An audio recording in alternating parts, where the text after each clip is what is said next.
மரியாள் கொடுத்ததை அறியாயோ, பெத்தானி மரியாள் கொடுத்ததை அறியாயோ, வெள்ளைக்கல் பரணி பரிமள தைலம் மனப்பூர்வமாக கொடுத்தாளே, ஆமா மனப்பூர்வமாக கொடுத்தாளே.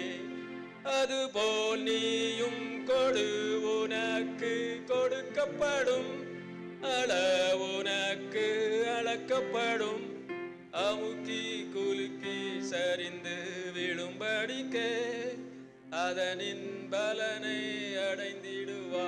கையில ஒரு பொருளை கொண்டு போனார் பாருங்க, விலை உயர்ந்தது பரிமள தைலம், வெள்ளைக்கல் பரணியில நல்ல அட்ராக்டிவான ஒரு கிளாஸ் உள்ள வைத்து அதை கொண்டு போறார். பாட்டிலை உடைத்தாள், உடைத்து இயேசுனுடைய பாதத்திலே ஊற்றினாள், தன்னுடைய தலை மயிரால் துடைத்தாள். அதை போல் கொடுப்பதற்கு, மனப்பூர்வமாக கொடுப்பதற்கு அழைக்கப்படுகிறோம்.